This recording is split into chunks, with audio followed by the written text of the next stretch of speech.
And you listen to the church.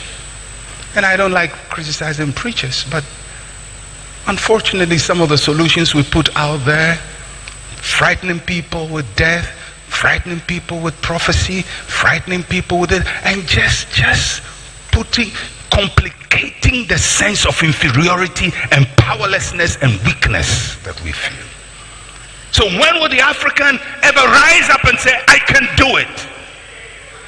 When every time he feels there is something chasing him to destroy him.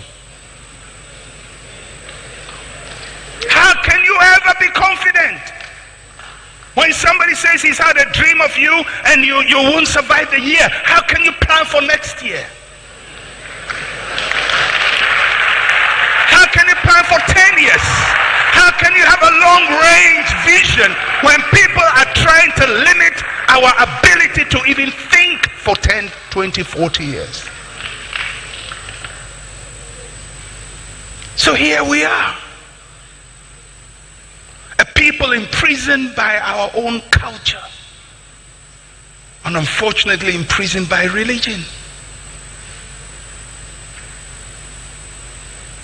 So how do you solve it? Some people say that Christianity is part of the problem. And in a sense, yes. But you know, when you are bitten by a snake and you're poisoned by snake venom, the only cure to a snake venom is the snake itself.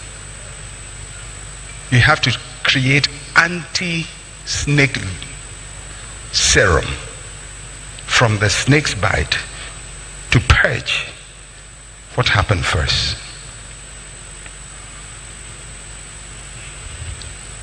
So if we think that our problems are spiritual, then it's going to take a new spiritual formation, a new spiritual understanding to solve our problems. I believe that is what ICGC exists for. We're here as an antidote, and that is why you will never come here and hear me say anything that will make you feel that you live here, you should be in fear, that there is a demon running after you. Listen, we are already running. We don't need anything to chase us. We're already running. We don't need anything to help us in running. We are already running.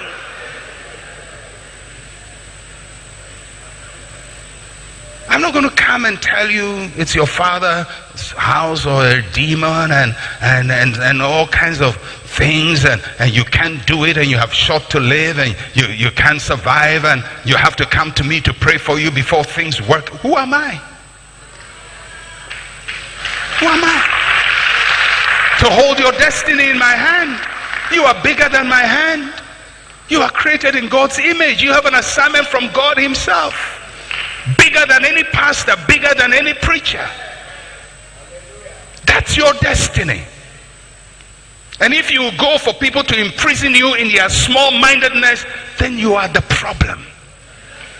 Because believe you me, you choose what you eat and you should choose what you listen to. Yeah. You must choose it. There are certain things you must say to yourself, I'm not going to listen to that because it doesn't edify me. Because if you listen to our national conversations, you wonder, are we serious? Are we serious? We eat and drink politics. Turn on radio. Here there's no political vacation. From the time a vote is cast to the time the next vote is cast, we argue politics morning, afternoon, evening. Check all your radio top shows, all the top talk shows. Take politics out, they have nothing to talk about again. I won't even say take politics out. Take NPP and NDC. Just say this morning, no NPP, no NDC. There will be no conversation. Because we can't even think beyond two parties. We can't think any ideas. We can't think solutions. And we drive ourselves into this abyss of hopelessness.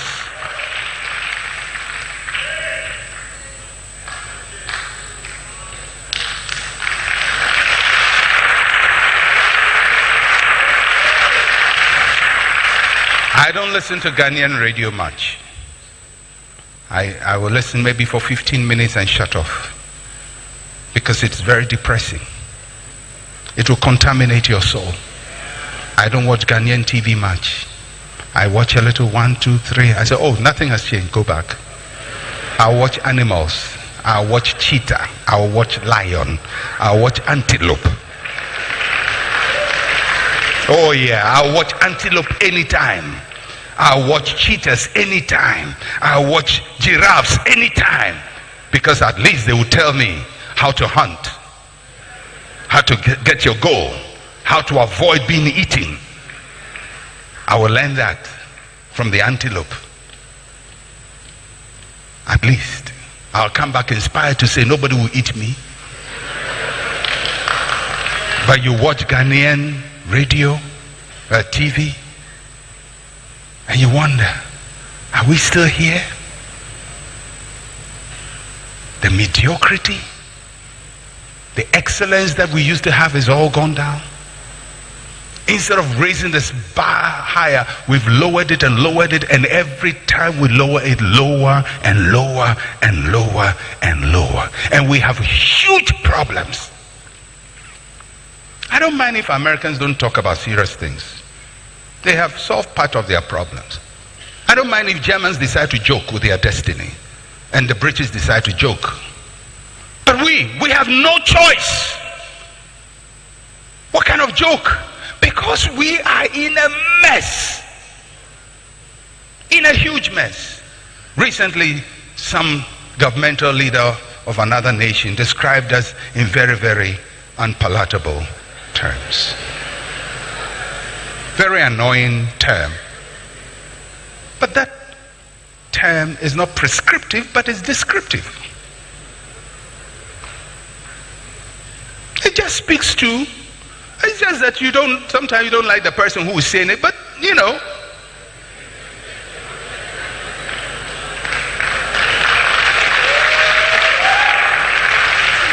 You don't like him for saying it, but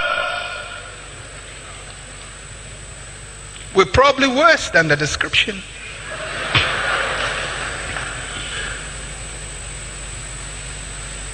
And we seem lost.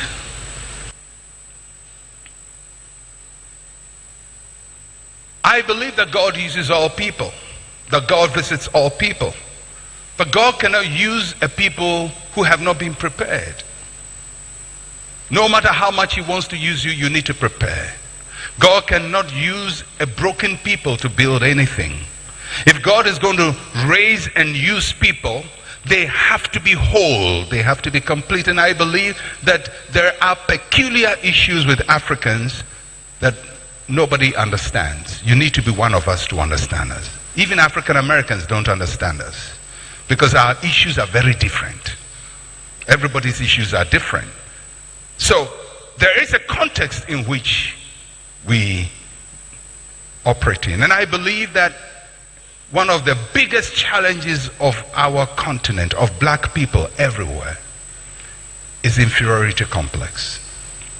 Inferiority complex in a sense that we can't solve our problems, a sense that we're helpless, a sense that we need somebody to come and lift us up, somebody to come and help us, and until they help us, we're helpless. Even when we have the answer, we feel we are helpless. And that sense of helplessness didn't start yesterday. It started long ago. Even before our encounter with Europe, when we were just living by ourselves, we felt helpless. Because we live in a world that was controlled by gods and spirits and demons and all kinds of entities. The rivers controlled us, the trees controlled us, everything controlled us. So in our own world, we felt we couldn't solve our problem. That was why development was very slow amongst us. Because the sense of being in charge and in control of our environment was not there. That's an African problem. It's deep within the African mindset and culture. And something must be done to address that sense of inferiority from that point. But that's not the only source of our inferiority. Then we met Europe. About 500 years ago, the Portuguese came along. Thank God for Portuguese. They were exploring the world and we were sitting down. They came to explore us. Oh, Lord have mercy. You know the way the world tells history, like, Christopher Columbus discovered the new world.